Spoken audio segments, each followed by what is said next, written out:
Magandang umaga, narito na ang mga balita sa inyong PRTV Newsbreak.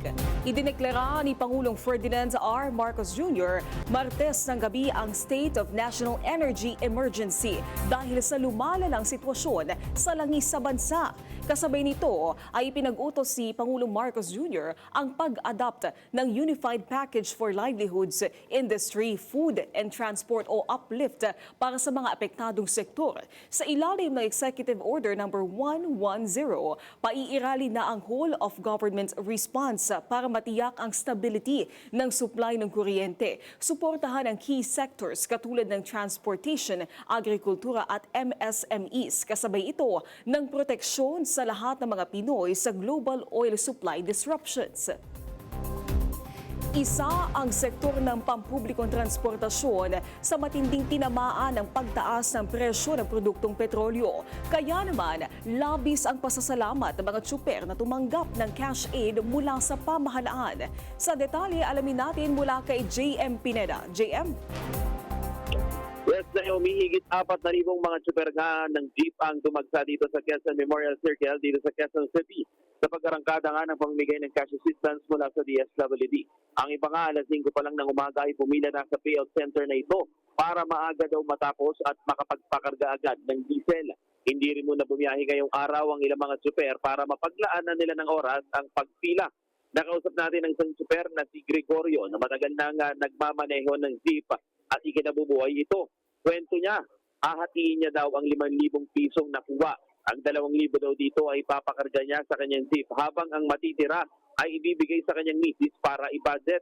Malaking bagay na daw ito para sa kanila dahil kahit papano, hindi niya naiisipin pa ang pang-diesel ng ilang araw. Pumila rin ng maaga ang tsuper na si Arman kahit papano daw ay makakahinga na siya ng maluwag ng ilang araw dahil sa 5,000 pisong ayuda. Padalas daw kasi 300 pisong na lang ang naiuwi niya sa kanyang pamilya mula nang lumobo ang presyo ng produktong petrolyo.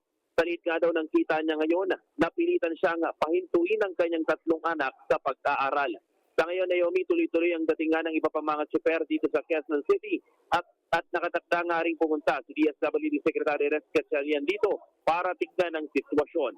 Yan muna ang latest dito sa Quezon City. Ako si JM Pineda ng PRTV News para sa DZMM.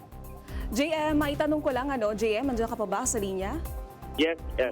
JM, meron din bang mga hindi nakatanggap ng kanilang ayuda?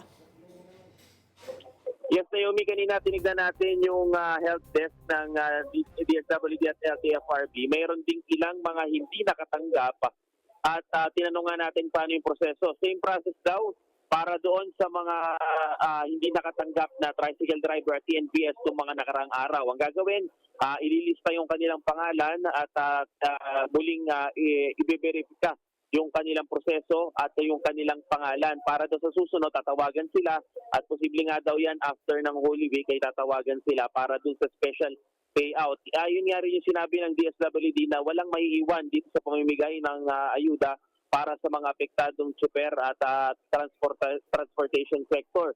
At sinabi nga rin kahapon ni Asik Dumlao na posible pa itong madagdagan dahil alinsunod na nga rin sa utos ni Pangulong Bongbong Marcos. Naomi? JM, na itanong ko yan dahil maraming mga na-stranded na mga pasahero ngayong umaga dahil may mga hindi nga bumiyahe na tsuper ngayong umaga.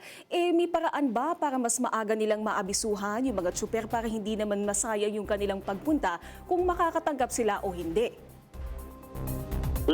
Naomi, sa ngayon, yung ibang mga tsuper kasi, sila mismo yung nag-decide na maaga ng pumila dito sa kanilang mga payout centers. Kasi nga, ang target nila, yung iba, maagang makaalis at makabiyahe pa dahil nakikita nga rin nila yung sitwasyon kanina. Kanina, Naomi, nung nag-iikot nga rin tayo dito sa Quezon City, maraming mga apektadong mga pasahero nga. Kasi rush hour nung time na yon 7:30 a.m. maraming mga pasahero ang nag-aabang at kakaunti lang yung mga jeep na bumiyahe. Nung nakausap natin yung mga driver na nandito, mga tsuper, sabi nila yung iba dito, pipilitan nila makabiyahe pa kasi yun nga, iniintindi rin nila yung mga pasahero nila na nag-aabang nga ng biyahe ng jeep ngayong araw. Naomi? Okay, maraming salamat, JM Pineda. Samantala, no-show si Vice President Sara Duterte sa unang araw ng impeachment hearing. Ito ang kinumpirma ni House Committee on Justice Chair Jervil Luis Ro. Kagabi, nagpadala ang kampo ng pangalawang Pangulo ng liham na nagsasabing hindi siya dadalo sa pagdinig dahil kinukwestiyon pa rin ito ang legalidad na karapatan ng Kamara na unang nagbabala si Luis Ro na ang hindi pagdalo ay nangangahulugan na iwi-waive niya ang kanyang karapatan na magpaliwanag o kumbinsihin ang mga mambabatas na walang katotohanan ang mga akusasyon sa kanya. Nagbabala pa si Luis Ro na baka pagbotohan ng mga mambabatas sa pabor sa gito tinatawag na existence of probable cause.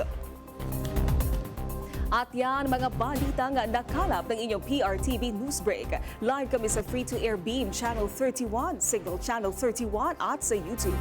Tumutok din sa aming social media accounts sa Instagram, Facebook at TikTok sa PRTV Prime Media. Ako po si Naomi Tiburcio. Magandang umaga.